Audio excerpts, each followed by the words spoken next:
Floods are intensifying, droughts are lasting longer, and rainfall is becoming increasingly unpredictable. Extreme weather around us is becoming the new normal, and understanding why starts with a pause about rain itself.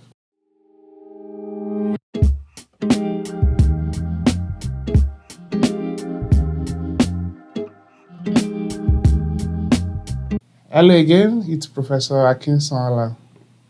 In my last video, we talked about energy imbalance. The Earth is absorbing more energy from the sun than it can radiate back to space, causing the planet to warm. And this extra heat drives many of the changes we are seeing in the climate. That extra energy not only warms the earth, but it also changes how water moves through the atmosphere and directly impacts in precipitation pattern. Here's the paradox.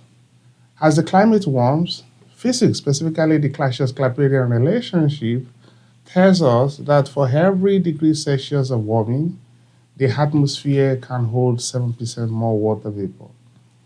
But despite the atmosphere, holding more moisture, when you look at the global precipitation on average, it only increases by about 2 to 3% per degree of warming. And this seems, like a puzzle. So where does all the extra moisture go? And why does extreme rainfall events intensify so dramatically while the global average changes only modestly? Now, at global scale, precipitation is closely balanced by evaporation.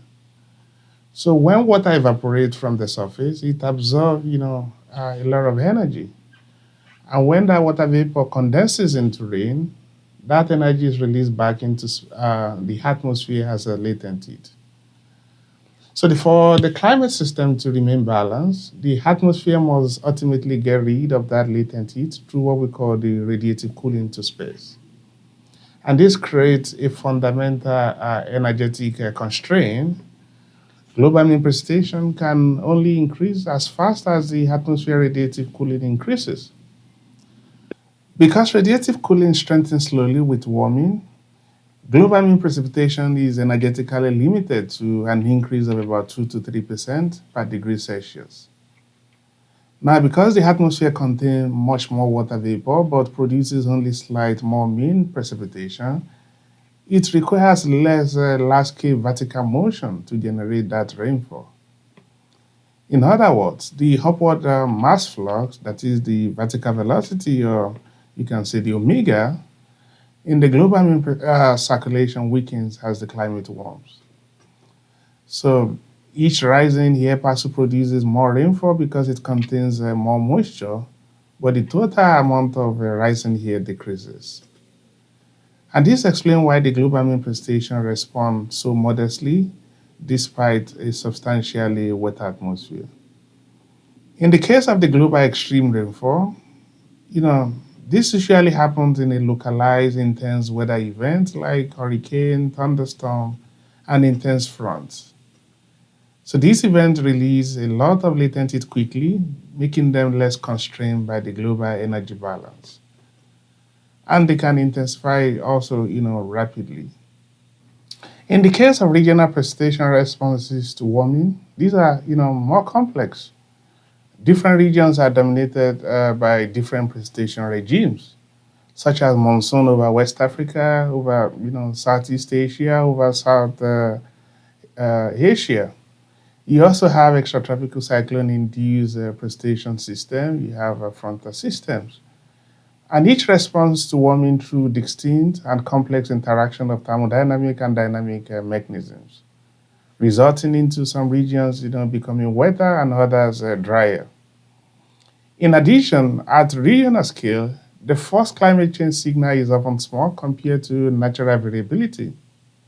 Internal fluctuations can be very large, making regional precipitation changes to dictate, and in most cases also difficult to quantify and predict with high confidence. And this inherent variability is a major reason why regional rainfall projections carry greater uncertainty, even though global mean and global extreme precipitation responses are comparatively robust. The response of precipitation to warming is therefore, scale dependent. Global mean precipitation increases slowly because it is constrained by atmospheric energetics. Global extreme precipitation intensifies much more rapidly due to moisture availability and latency-induced dynamic feedbacks. And regional rainfall pattern becomes increasingly variable due to the complex interaction of thermodynamics, circulation, and internal variability. So next time you hear about heavier floods or longer droughts, remember, it's not just about more rain, it's the result of how the physics, energy, moisture interact in our atmosphere. And that's key to understanding extreme weather in a warming world. I spent much of my career documenting these responses. So if you'd like to explore the details further, you can find my published work on my Google Scholar page linked to my profile. Thank you for watching, and I'll see you in the next video.